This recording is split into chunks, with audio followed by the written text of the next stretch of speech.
Alright, so this is my 2007 Chevy Silverado. As you can see, very typical how this paint comes off after time. And the new controls are something like $150 or something. I don't know. I looked it up briefly, but anyway, it was pretty expensive. I wasn't gonna pay to just replace this when everything really pretty much works. You can see it kind of started out like that right there. See where it paint's peeling off. And what ended up happening is I don't use the passenger air controls all that much, so it's not too bad. It hasn't gotten too bad, but this is what it started off with. When I purchased the vehicle, it was worse than that. And over time, it got to where there was just a little red spot, probably about the diameter of my pinky. So all of this around the edges was still black. Same with the down controls, or the blue one. And then the fan started to, on the bottom side, started to peel off. So I wasn't going to worry about this one because it looks pretty good. It's not really peeling anywhere. I know to make it uniform, probably should have peeled all of them off. But I went online and I found this bad boy, which is supposed to be a direct replacement. I mean, I got it backwards, but they just stick on, they're pre-cut, everything like that. It cost me $17.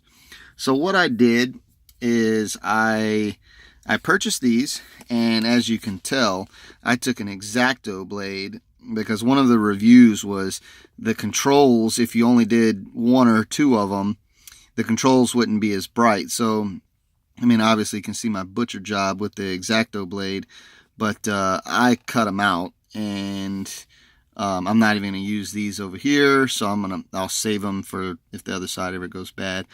But all I'm going to do is replace the fan down and the air controls up and down. So I took an X-Acto blade and I cut out the area. Now I know that this one is not cut out. It's it's part of it, but you can kind of feel that with your finger.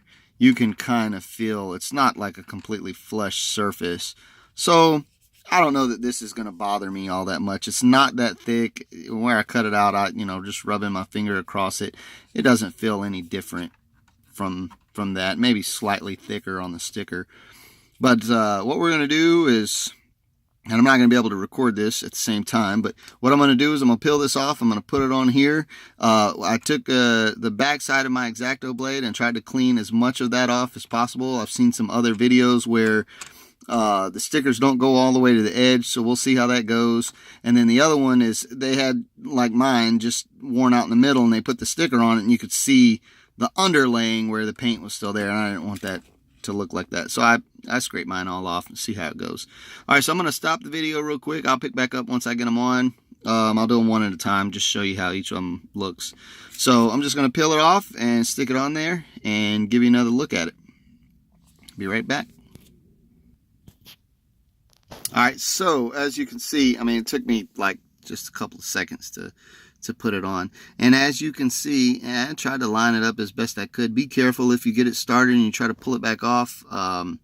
Once it grabs hold of it, does not want to come back off. And you'll actually end up tearing the sticker if you're not careful, or stretching the sticker if you're not careful. So as you can see, this in this corner is not covered. You can see that it does show. So it's going to look pretty tacky. So what I am going to do is I'm probably going to tape this off right here. I'm going to tape that off. And then what I'm probably going to do is get me some Plasti-Dip.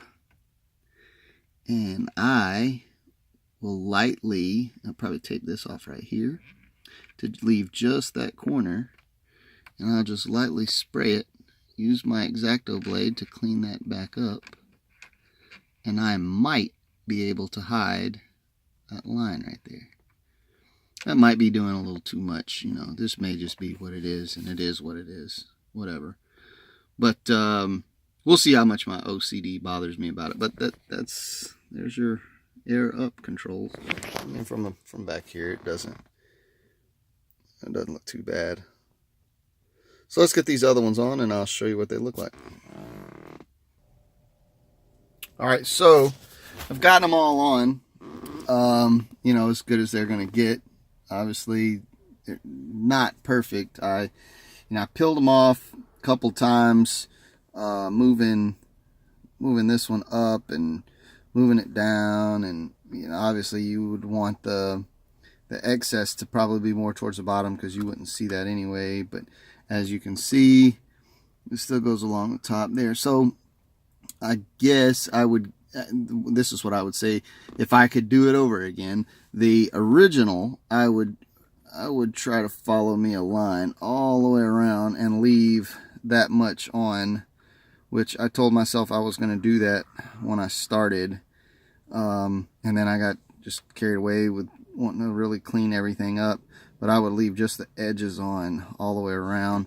But I am going to see if I can somehow mask. Get that to focus in there. I'm going to see if I can somehow get that to mask in right there. You can't really stretch the sticker. If you could stretch the sticker, that'd probably be better, and get it to kind of tuck in, you know, wrap around it. But anyway, this is what I've got, and it'll do the job. It looks much better than it did. But I will not lie, my OCD is bothering the shit out of me with that right there. And I may eventually break down and just, you know, buy the controls, or say fuck it and just get rid of the truck. Not because of the air controls themselves, but, you know, so there's what you got. Like I said, it looks a hell of a lot better than it did. Thanks for watching, and let me know if you've got any other questions. I'll try to help out.